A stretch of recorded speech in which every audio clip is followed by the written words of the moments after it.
ធ្វើរឿងហ្នឹងវាអត់ចំណេញអីទេថ្ងៃនេះខ្ញុំចេញវីដេអូមួយតាក់ទងទៅនឹងមានបុគ្គលមួយចំនួនតូចដែលបកកែរិះគន់មានន័យថាម៉េចមានន័យថាគ្រាន់តែនរណាម្នាក់ធ្វើសកម្មភាពអាជីវកម្មរបស់ខ្លួនលក់ផលិតផលរបស់ខ្លួនឬក៏ផ្សព្វផ្សាយ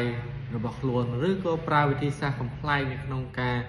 ផ្សព្វផ្សាយនៅផលិតផលសេវាកម្មរបស់ខ្លួននិយាយរួមគឺសកម្មភាពប្រកបអាជីវកម្មរបស់ខ្លួនធម្មតាត្រូវបានគេរិះគន់ថា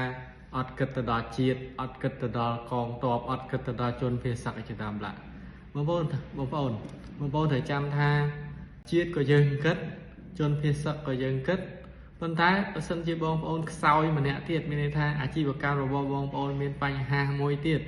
ឬក៏សេដ្ឋកិច្ចយើងមានបញ្ហាមួយទៀតប្រកបជាយើងធ្លាក់ដណ្ដើមខ្លាំងមែនតើអ្វីដែលបងប្អូនអាចជួយជាតិបានទីមួយគឺត្រូវតែជួយខ្លួនឯងឲ្យខ្លាំងមានន័យថាត្រូវតែប្រកបអាជីវកម្មធម្មតាឬខ្លាំងជាងមុនទៀតផ្សព្វផ្សាយធម្មតា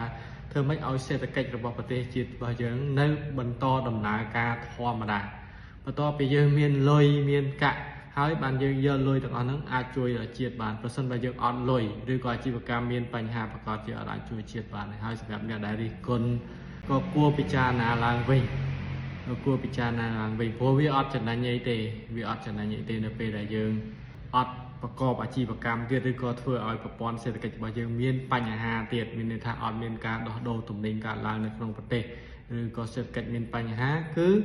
វាប៉ះពាល់ទៅដល់ជាតិយើងមួយចំនួនថាយើងត្រូវក្នុងនាមយើងជាប្រជាជនឬក៏អ្នកជួលក្រោយនេះគឺយើងជួយលើកទឹកចិត្តទៅដល់វីរៈកងទ័ពរបស់យើងជួយទៅដល់ជនរងគ្រោះរបស់យើងទន្ទឹមហ្នឹងក៏យើងត្រូវជួយខ្លួនឯងឬក៏ជួយធ្វើម៉េច